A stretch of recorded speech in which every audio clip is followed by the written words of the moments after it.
Hello, my name is Rich Howard, owner of Architectural Builder Supply. This video is to bring you a closer look at the Pemko number 317DN. This is a piece of, this is just a 6-inch sample piece, in fact, of this gasketing for purposes of this video. And it's a nice piece of gasketing in the sense that it has a nice large surface area here.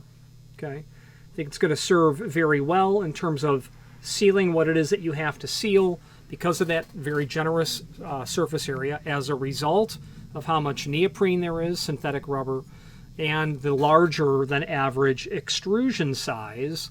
It goes without saying that this is a bit more costly, that's to be sure. However, what's truly more costly is excessive heating and air conditioning bills when your weather stripping is ineffective. Let's take some basic dimensional properties and let's talk about this item. Overall height looks like it's about 1.25 inches. The aluminum extrusion itself is about 7/8. Its overall projection from being installed on what would be the soffit looks like it's about 11/16. The projection of that neoprene we would have seen earlier. It looks like it's about 1/4 inch, something in that range. Okay. This is a 6-inch sample piece. If this was the genuine article, it would have slotted holes so that you can install this material. This is what a package of fasteners looks like as well. Okay. This is the 317. That's representative of the overall profile of this. The D means dark bronze anodized aluminum, and the N means neoprene. Where would you use this? Let's talk about that now. If you've not hit subscribe yet, we would very much appreciate if you did, and hopefully you're enjoying this video. Now, let's get back to it. Now, where you would use this would be an area where you simply wanted more surface area making contact. That's the bottom line. So, more surface area is going to mean a more effective seal. That's what I'm driving at. Where also you might use this is when you had a door that might be warped, or there might be a problem with it dimensionally in the width or the height as well. Doors can end up being a funny size and not fitting in the frame really well. Because this is wider than average, you can imagine that when the door closes against this, you've got that 11/16 of projection to kind of cover something that might be a little odd, like daylight coming in. So if the door is atypical in the width dimension or in the height dimension, it would be okay. Also, if the door is odd in this dimension, because you've got greater projection here, I'd measured earlier, if you had a door that experienced thermal bow, sorry, leaving myself out there a little bit too much. If you have a door that experienced thermal bow, contractor in the early 90s built a body shop. Chicago, Northwest Side. Addison and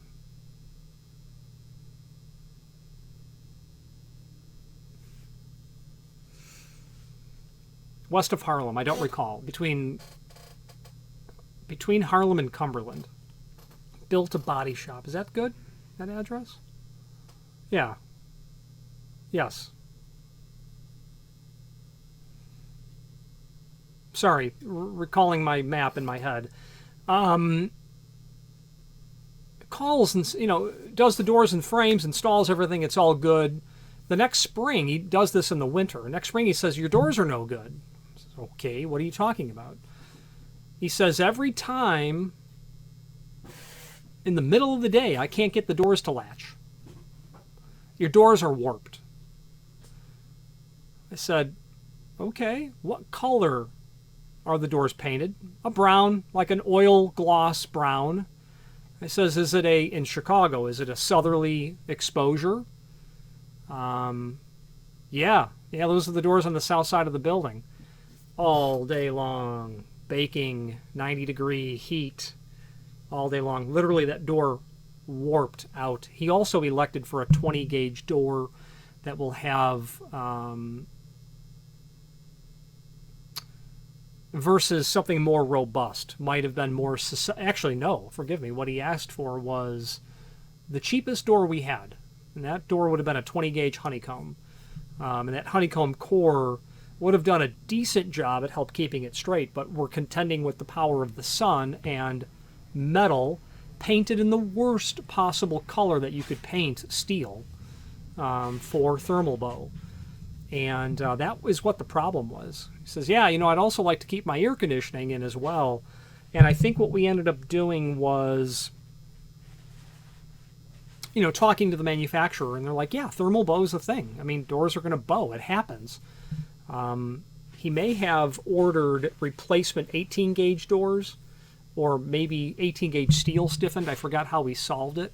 But if you have a little giddy up in the door as a result of thermal bow, you could compress it a little bit more highly here. Oops. So that could be an instance where you might be able to make something like that work. Or, you know, if the door's just not hung really properly, you're not getting a consistent margin between the door and the frame when the door is closed. Another area where this could be used, a third idea, is because of the height, I've had people order this material in lengths, miter it in the corners, and trim out a window with it. It does two things. It acts not only as gasketing, but inherently a stop as well. Okay, so something taller like this can end up being a stop. And you do a nice job at mitering it. And you should also consider mitering it as well in your door applications. Order the pieces, you know, an inch or two longer. You know, whatever a squared plus b squared equals c squared equals 2 inches longer, just to be safe. You know, so you'll be able to put a miter on that. The advantage there is you're going to have really good coverage of your gasket. You won't lose, you're inherently going to lose a little bit of seal when you butt the material up. And plus it looks awful when it's something like this. You're going to want to miter this material. Maybe do a compound on it, whatever the case might be. Or just miter it. You get the picture. So windows can use this material as well. So 3 reasons where you'd use it. Let's switch, or 3 applications. Let's switch to the screen view and let's take a closer look at the supporting information. If you are enjoying this video, please click thumbs up or like, and also please consider subscribing to our channel. Let's move on to the rest of the video. Okay, here's the item that we are looking at. Let's take a look at the extended description that's here. Specialty door bottom. You know, I didn't consider using this as a door bottom. You certainly could. That would be a 4th application, most definitely. We'll talk about that more in a moment. Dark bronze anodized aluminum, the neoprene insert. Neoprene like this closed cell neoprene is really good for sealing against moisture, water. Closed cell neoprene is great for that. It's kind of like car tire, the rubber that car tires are made out of. It is surface mounted. May be used in different applications. Indeed, let's take a look at some photographs.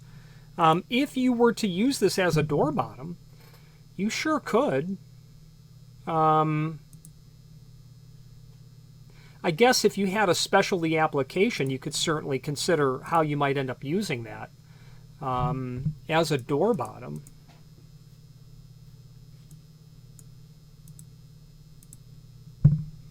You know, if you had a weird application and you had to run your door here, or you had a weird application and you had to run your door here, you know, whatever the case might be. It could be that, well, it may not be bad as a door sweep on an in-swing door in the sense that you can get your line of defense way further out, away from the face of the door. You know, if the bottom of the door is going to run here, you're really stopping the material dead in its tracks out here. So moving that line of defense out further off the face of the door could be a good idea. So where you might end up installing it, you know, it's up to you. Creativity really is what's going to dictate that. So here's what the material looks like laying on its side as if it was on a door. Just other perspectives on the material. Upside down. Just an elevation perspective, I suppose. Looking from the top down, I guess. And then your screw package.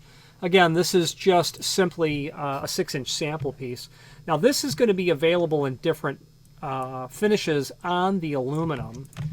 317 is available in a mill aluminum. It's also available in the dark bronze, as you can see, and also in a gold finish. I'm sure that they can do also a black suede powder coat and a white suede powder coat as well. There is a link below this video as seen here to the manufacturer's page. When you click on that, you can pull up not only resources as it pertains to Pemko, such as a link to their website, a link to their catalog. Other encyclopedic documents are here as well, such as the A117.1 accessible and usable buildings and facilities guide. Why would we have this on the Pemko page? Because Pemko sells thresholds, and thresholds are very much governed by what can be done in terms of maximum height and the relationship between rise over run for handicap compliance, for ADA compliance, which is a federal law. This document also has many other items in it. For instance, where to locate a grab bar. It'd be nice to know sometimes that you're installing them in the proper federally mandated height off the floor. All right, let's wrap up this video on camera. Okay, in conclusion, this is the 317DN. If you have need for a custom length, by all means let us know by ordering the next longest piece or pieces and indicating in the comment field exactly where or at what length you'd like for us to cut the material back to. The reasoning is we've got to cut it anyway, so we might as well cut it to the size that you need. If you're going to miter it, keep that in mind as well. But we're happy to do that. The advantage of us cutting it is we'll put that first hole at the proper distance from the end of the piece, and then of course the proper center to center as well. Any questions on the 317DN or any other Pemko product, please feel free to reach out to us. And thank you. Thank you for watching, and if you've enjoyed this video, please click thumbs up, please subscribe, and maybe even send the video to someone that you know. Thank you.